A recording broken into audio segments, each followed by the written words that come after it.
Jewish presence in Southwest Florida law enforcement is relatively recent. Richard Plager was one of the first officers. After his impressive service career, he is now settled in Naples. I was born in Newark, New Jersey, and I lived with my grandparents and joined the Navy in '45. But I lived on Miami Beach for a short period of time and went to Miami Beach High in 1945. I joined the Navy in World War II, and it ended shortly after I entered. I was 17 in 1945. In 1949, I took the exam to be a Miami policeman. Went on the police department. In 1950, I went to the academy, and it was the Old South, and they found out in the academy there were 3 members of the Jewish faith. In the police academy, they had us fill out a form, and they insisted to know everybody's religion, so they gave us special treatment. They fired one Jewish fella before he graduated, and me and another Jewish graduate of the police academy were given special assignments, not in a police car, but in an office. I went to the property room for 3 months, and then finally, I was the 4th member of the Jewish faith on the Miami Police Department in 1950, and the city was founded in 1895. So for 55 years, there were 4 Jewish policemen. They were anti-Semitic at that time, there's no question, but it changed eventually. Many years later, in the 1980s, I became chief of detectives of Dade County. So people change, attitudes change, but way back in the Old South, on Miami Beach, where I lived with my grandparents, there were signs that said restricted, and Jewish people didn't rent or live in certain sections of Miami Beach in those years. And that's the way it was. Richard Plager was my commanding officer. When I joined the police department, Richard Plager was a major with my department. Richard Plager was my mentor. He was an icon as far as I'm concerned. I did 37 years policing in Miami-Dade County, and we put together a Jewish organization, Shamrim.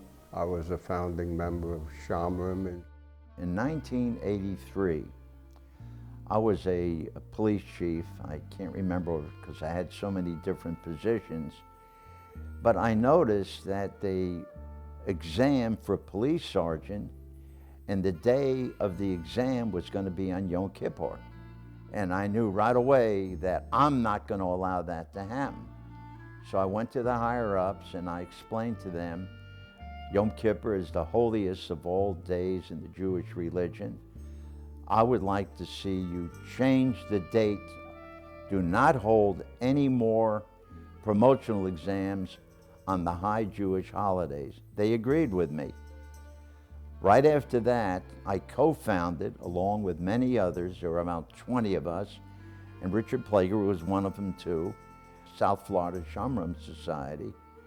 And at the time we had 20 members, and we allowed firefighters, medics, anyone that serviced the community in the capacity of helping humanity. Right now we have over 200 people. I made chief of detectives. It was a very good job to have, and I paid close attention to the ethnic background of each crime. For example, without being prejudiced, 92% of all robberies were committed by Afro-Americans because that's what they did, they robbed. The Jewish people did not commit robberies or burglaries. From what I have learned, and then I never kept the statistics, Jewish people seem to get in trouble for white-collar crimes more than aggressive criminal behavior. And a lot depends upon your upbringing. If you have a mother and a father, and we believe in honor thy mother and thy father, and thou shalt not commit, thou shalt not steal, thou shalt not kill, thou shalt not do many things, is how we are raised. So I've never had really much involvement in arresting people of the Jewish faith because they were not the criminals.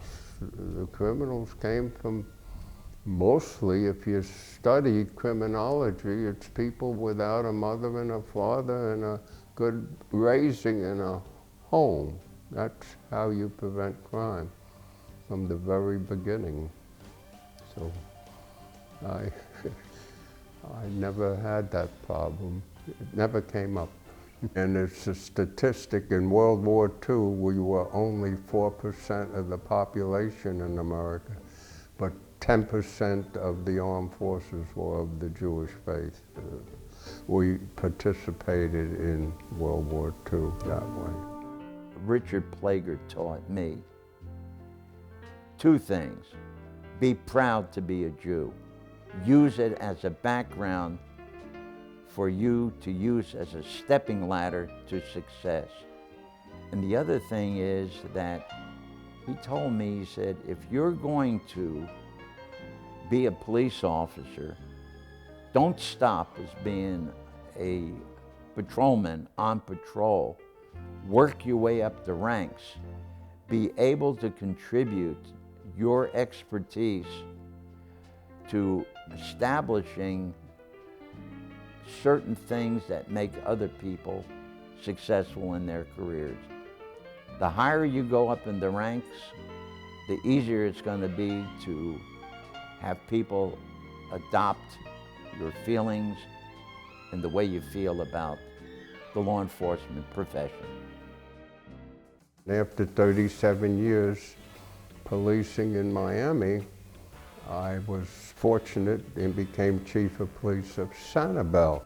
When he was being sought after as the police chief of Sanibel, the city manager came to me in Miami-Dade County and interviewed me for over a half hour on Richard's background.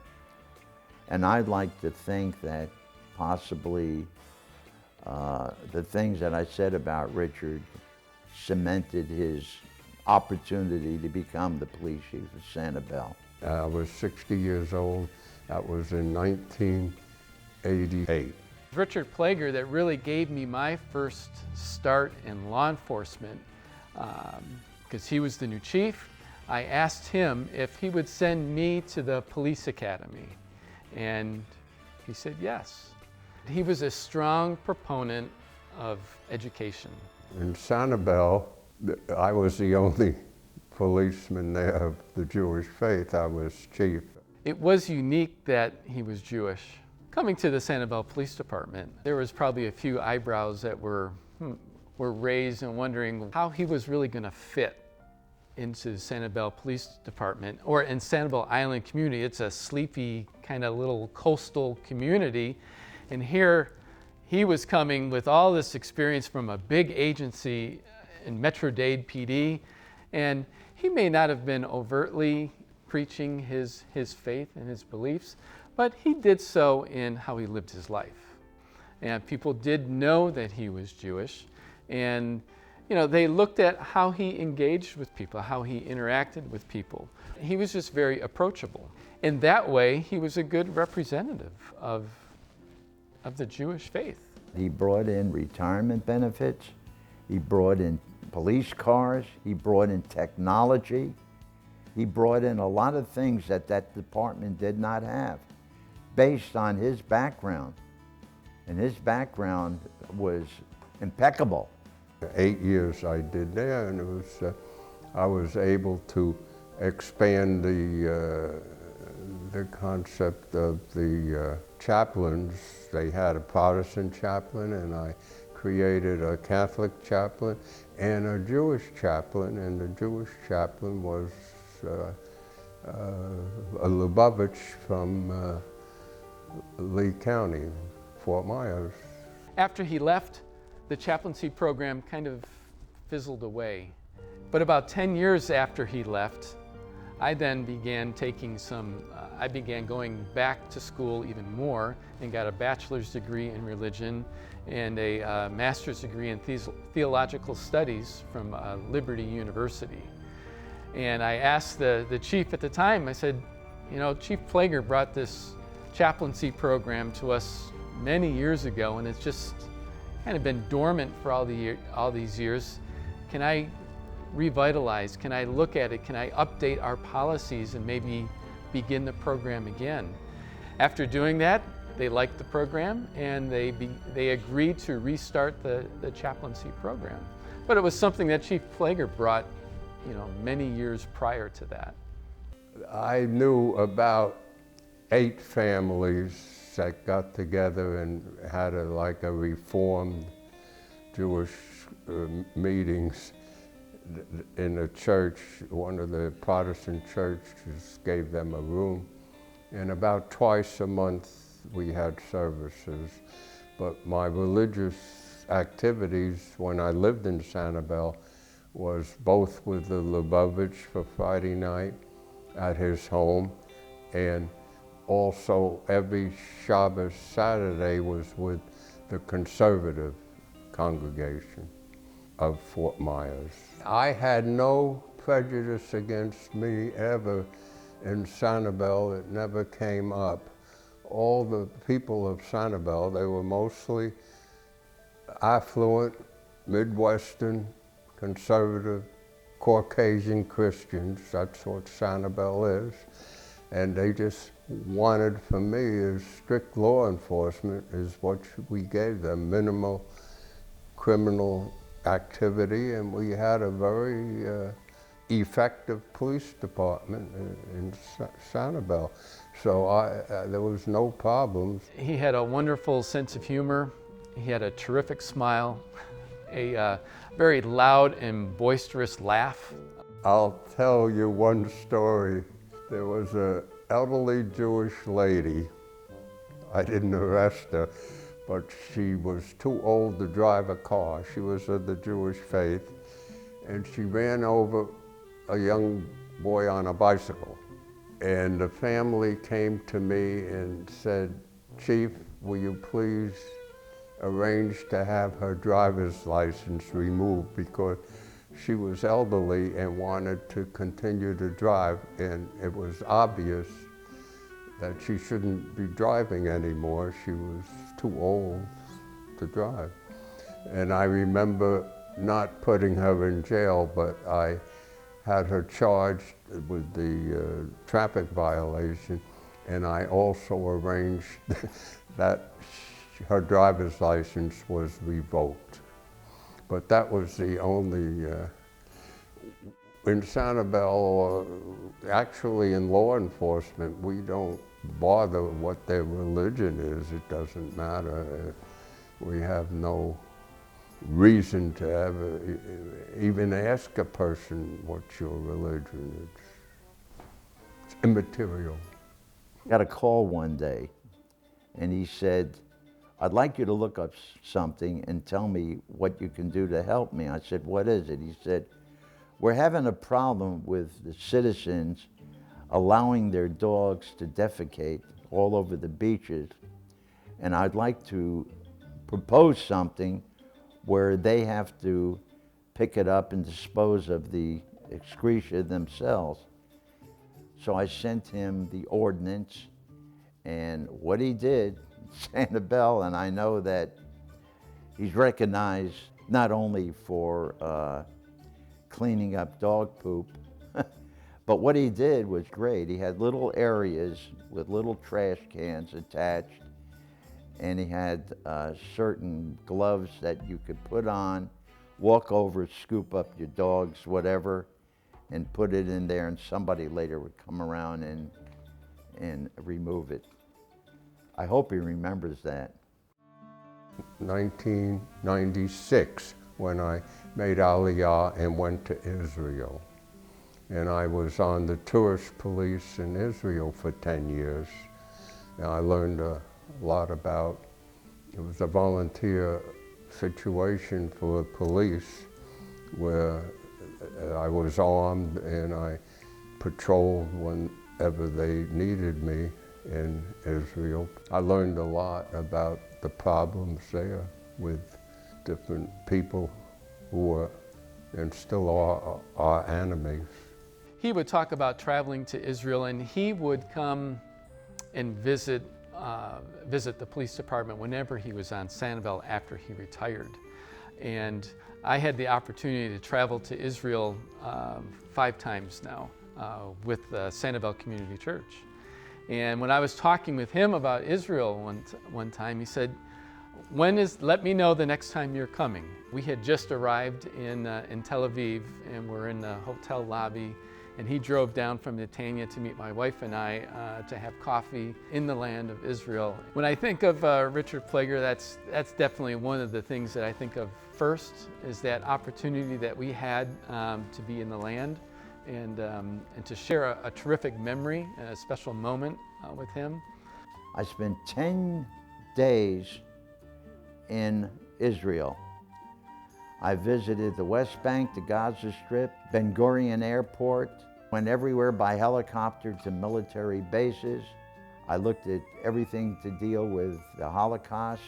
I went into the scientific research areas of what they're doing in Israel.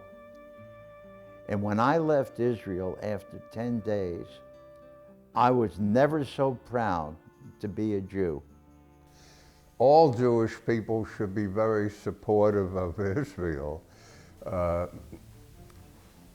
Some are critical of, especially what we would refer to as the liberal wing of our people, are very critical sometimes of some of the policies of Israel, but I believe, if you want to bring up some current politics, that what we have now with the Republicans running the White House, we have much more support for Israel than we've had in many, many years, such as moving the embassy was very significant. Also, support for the Israeli armed forces and military support, and a better understanding of exactly who is the enemy of Israel, and does the United States of America and Israel have the same enemies, is another good question to face. We have a state of Florida thanks to Yulee Levy, who in 1832 was the senator who went to Washington, D.C., and Florida was then a territory and was not one of the original 13 states. And Yulee Levy created and was able to make possible Florida to become a state.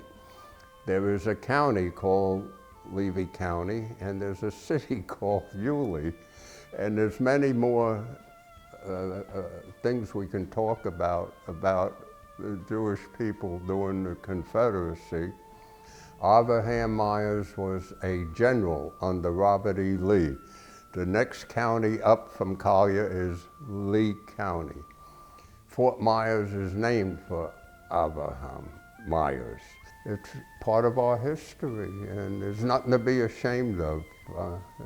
It's interesting. When I hear the name Richard Plager, first I think of Chief. He'll always be the chief. And when I hear his name, it always brings a smile to my heart. I'm a firm believer that all of us must learn to live with each other. Not have a Jewish community and a Hispanic community or a gay community or transgender community. You have homophobics, you've got people in all walks of life. My feeling, and I know that Richard Plager feels the same way, let's all live together. If not, we're going to have a society of misfits. And we don't want that. We don't want that for the future generation of our children. Hopefully, we have still a great United States of America based on the Constitution of the United States. So my message is to continue the preservation of the United States of America. And also we have a responsibility to what we say every week in the synagogue, and right after the Shema we say, and teach them diligently to thy children. And hopefully 100 years from now, I hope we have a strong Jewish community and we have a unification of the United States and Israel as we're trying to do today. To me, that's the goal, is United States and Israel should always be going together. I believe that.